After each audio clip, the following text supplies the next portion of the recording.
Coming up tonight in our news, a Grand Bahama hotel sold. Plus, the tourism minister sounds the alarm on the coronavirus. Also, the Privy Council rules on a high-profile case, and we get an inside look at a police ballistics lab.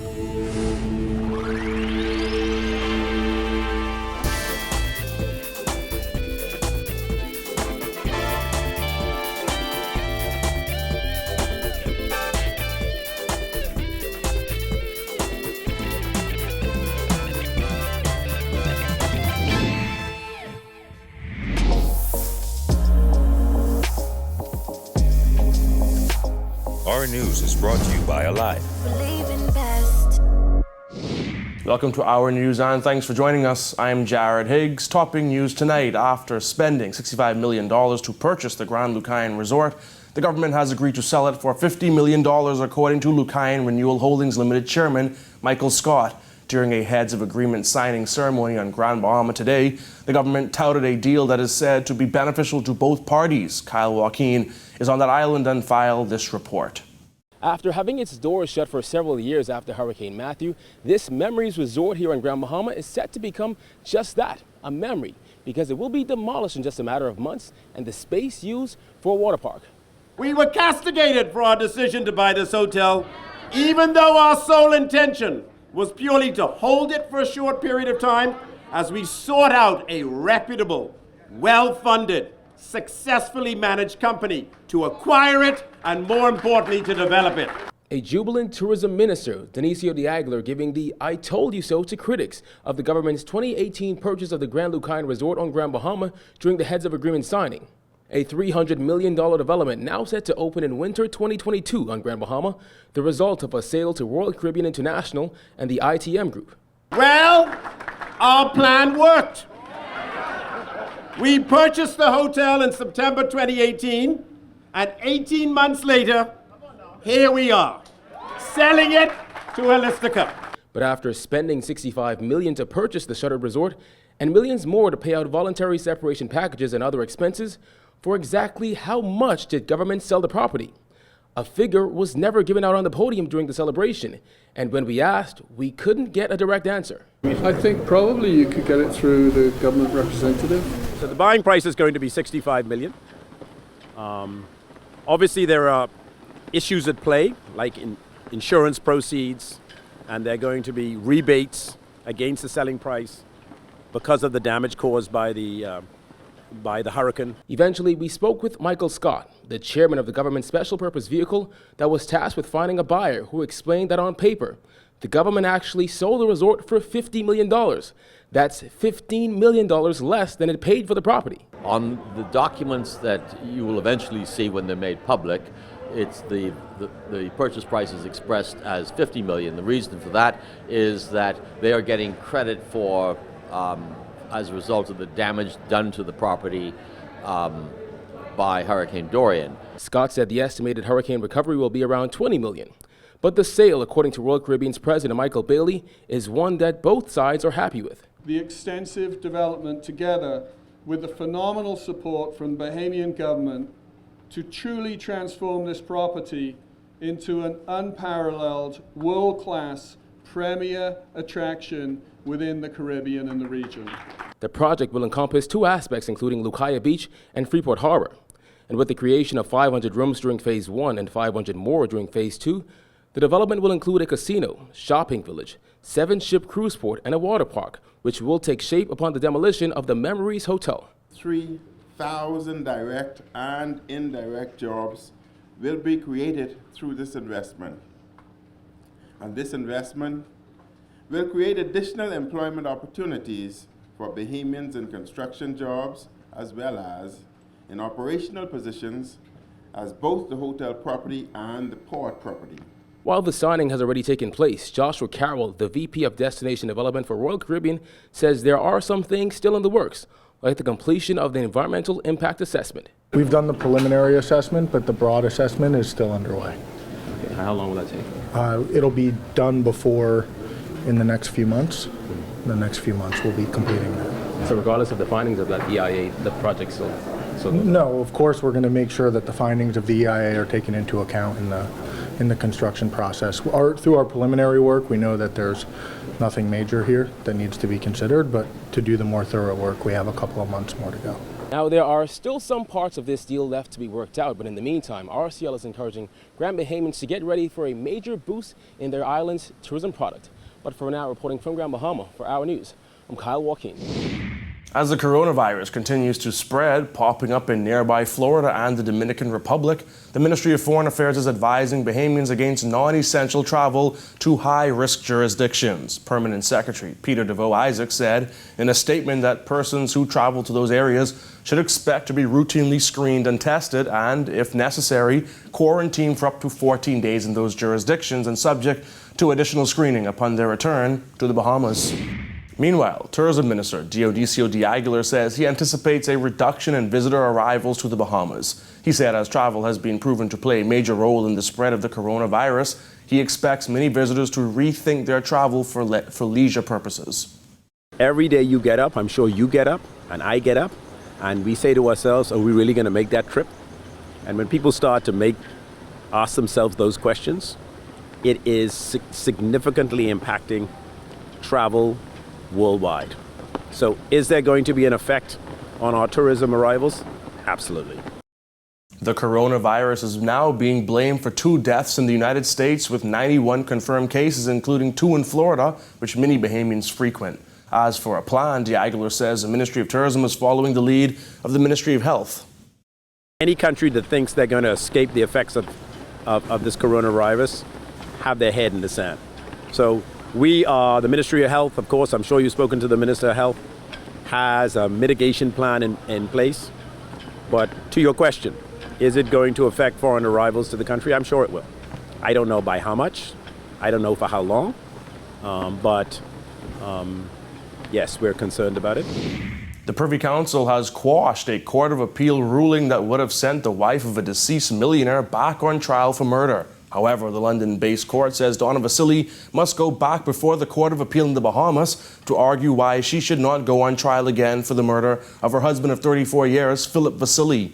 The wealthy Australian podiatrist was found dead with stab wounds in the couple's Old Fort Bay home back in 2015. The Privy Council ruling is a partial victory for Vasili, who was convicted of murder back in 2015 and sentenced to 20 years in prison. The Court of Appeal quashed her conviction in 2017, and 2 of the 3 judges ordered a retrial. Vasili was also granted bail and made the last-ditch effort to have her trial stayed in January 2018. The matter is now back in the hands of Bahamian judges. The wife of former Tourism and Aviation Minister Vincent Vanderpool Wallace was arraigned on several fraud-related charges in the magistrate's court this afternoon. Giorgio Bain was in court and has the details. A 54-year-old woman brought before the magistrate's court by officers of the Anti-Corruption and Financial Crimes Unit admits to having an opioid addiction in court, which resulted in her stealing a prescription pad from the public hospital and attempting to fill that prescription at a local pharmacy. 54-year-old Tishka Vanderpool Wallace and 54-year-old Livingston Seymour were arraigned on several charges before Magistrate Carolyn Font Evans. Vanderpool Wallace was charged with possession of a forged document, namely a Princess Margaret Hospital prescription in the name of Mabel Turnquest. She was also charged with forgery and intent to defraud. Seymour was charged with possession of a false document, uttering a forged document, and attempted fraud by false pretenses. The pair faced a joint charge of unlawful possession of a PMH prescription pad, but they could not provide a satisfactory account as to how they obtained it. Seymour entered a not guilty plea to his 4 charges. However, Vanderpool Wallace entered a guilty plea to all charges. Vanderpool Wallace rocked from side to side as the charges were read, despite being told by the magistrate to keep still. Her husband, Vincent Vanderpool Wallace, her son, and 2 brothers were in court to offer support. According to court dockets, police were called to the Centerville pharmacy in relation to a male attempting to fill a prescription that appeared to be fraudulent, which resulted in him being arrested and taken to the Wolf Road police station. A short time later, Tishka Vanderpool Wallace presented herself at the station, where Seymour pointed her out as the person who gave him the prescription to fill. A search of Wallace's vehicle by police resulted in the recovery of a PMH prescription in the name of Mabel Turnquest. During an interview, she admitted to writing the prescription. She also admitted to stealing the prescription pad and that she asked Seymour for his help to fill the prescriptions.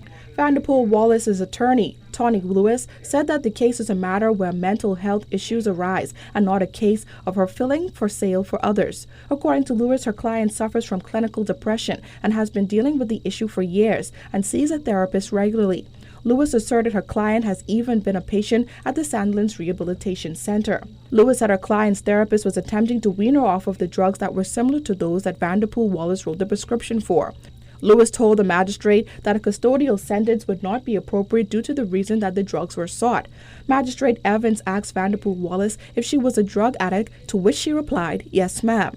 Evans continued, "She is a drug addict who has not seen it fit to pull herself together. All of the things that you are asking me to consider have already been done. She should have been admitted to SRC for at least a year.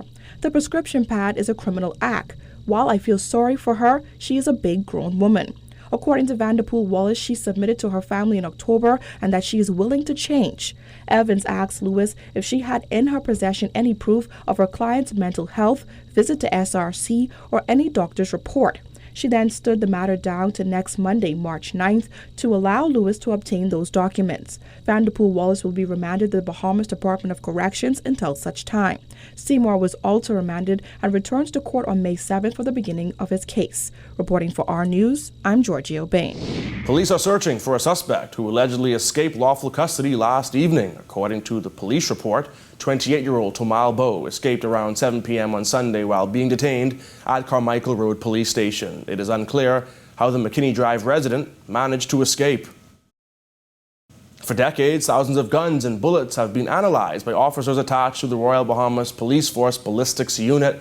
Their work has helped cement cases that have landed countless criminals behind bars. In this report, Jasmine Brown gets a first-hand look at that unit's daily operations. When you're ready, just squeeze. A single gunshot lasts less than a second, but investigators say just one shot can leave behind crucial clues. Tasked with connecting the clues are these firearms investigators at the Royal Bahamas Police Force. We got a chance to meet some of those investigators as they gave us an inside look at the Royal Bahamas Police Force's ballistics unit. On the day-to-day, we would have firearms that are recovered within the capital and the whole entire Bahamas, because we not only work cases for Nassau, but all of the islands. So our number one job is to test fire the firearm to see if the firearm is actually functioning. So once a firearm is functioning, we would then compare the cartridge cases and bullets from this gun to all scenes using this caliber of firearm. And as she and one of her fellow officers showed us, their job is a tedious one that centers on connecting microscopic similarities using high-powered tools and cutting-edge software. A gunshot report in the downtown area. 2 cartridge cases that were collected from the scene. One would be placed on your left and one on your right. And she will use the comparison microscope, which is our number one tool, to zoom in and look at these cartridges to see if they were fired from the exact same firearm. And what would you be looking for exactly? Well, a firearm, each part of the firearm is made by different tools. And these tools would then leave particular markings on those parts, like a fingerprint. And so we're able to then look at those tools, marks, and then determine if they were fired from the same gun. So, what about the guns used to commit the crimes? It turns out they also have special equipment to collect that evidence. Our news team got more than a look at the process here in the firing chamber, where I got a quick lesson on how to shoot a 9mm gun and collect the bullet casing after firing. From the angle of the gun to the steadiness of the aim, while it's all new to me, it's all a part of the officer's daily routine. Once the bullet is fired into the water-filled metal chamber, it's fished out and collected as evidence that will be compared to bullets and guns collected at other crime scenes. This is the bullet I just fired? Yes, that's the bullet you just fired. So small to make such a huge noise. And cause so much damage. Yep. It's a 9mm. Thomas, who has been in the unit for the past 12 years, says it's tedious work, but also a rewarding one given the fact that their work helps solve even the toughest of cases. Reporting for Our News, I'm Jasmine Brown. Still to come on Our News, the latest on the Persis Rogers fire investigation, plus the downtown straw market closed for another week. Stay tuned.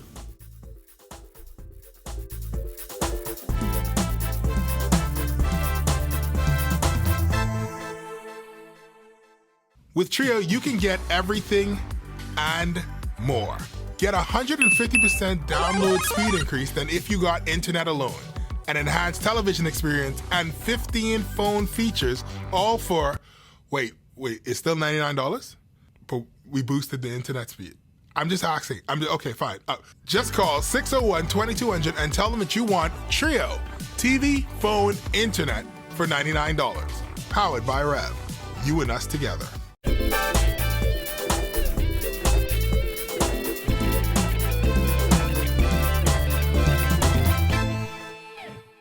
Police suspect an arsonist set fire to an unoccupied building at Persis Rogers Senior Citizens Home on Hawthorne Road. Police press liaison officer Superintendent Shanta Knowles says shortly before 5 a.m. Sunday, fire services officers responded to the home after receiving reports that an unoccupied building on the property was on fire. We do believe that arson is the cause of this fire, and fire investigators are investigating. Knowles says as officers were attempting to extinguish the fire, the building collapsed. Officers, of course, met that building fully engulfed in flames, and as they were extinguishing the fire, a part of the building collapsed, injuring 3 of those officers. They were transported to hospital where they were treated and later discharged. The Straw Market Authority's decision to keep the downtown straw market closed for another week has been met with mixed reaction from straw vendors. Berthany McDermott reports. Despite the straw market being closed for another week, these vendors say they don't mind, as business out here is better than in there. On February 13th, the Straw Market Authority issued a letter notifying vendors that the market would be closed to carry out repairs and maintenance beginning February 23rd for a period of 1 week. This was initially met with outrage. Then on Sunday, the Ministry of Works issued another statement noting that due to incomplete work to the stalls, the authority requested and received permission for the market to remain closed for another week. During their temporary closure, straw vendors have set up their stalls under tents along the sidewalk of Prince George Wharf. Those vendors welcomed the prolonged closure. Oh, no, I don't feel no way about that decision. They could close it down for another month or 2 months. For all I care. It's better out here. I like it out here. Out here is better. I ain't gonna lie. It's more comfortable. Nobody in your head nagging you. And it's more comfortable. It's a more relaxing scene. And the tourists, them, they shopping better. It ain't jam up and, it's more, I like it. I like the space. You're making money in there. Some days you see the amount of empty, vacant spaces in there. People can't maintain the rent. And there are some days you go weeks without making a sale, but yet you still have to find the rent. I prefer staying there anything. How why is that? Because I grew with this from a child on Russell Square, so I know about this. This here is life. However, not everyone agrees. Margaret Turner says the daily unpacking and packing up of her products is taking a toll on her health. It being closed for another week, I guess ain't nothing I could do about it, or ain't nothing we could do about it. We have to go with the flow. No, I would prefer being inside because it's total up and down. It's tiring and, it wears your body down. The straw market is scheduled to reopen on Saturday, March 7th. Reporting for Our News, I'm Berthany McDermott. When Our News comes back from the break, insurers could be making some massive payouts after Hurricane Dorian. Stay tuned.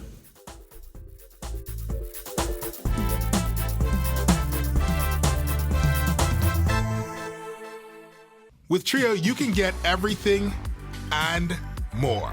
Get 150% download speed increase than if you got internet alone, an enhanced television experience, and 15 phone features, all for, wait, it's still $99? But we boosted the internet speed. I'm just asking. Okay, fine. Just call 601-2200 and tell them that you want Trio, TV, phone, internet for $99. Powered by Rev. You and us together.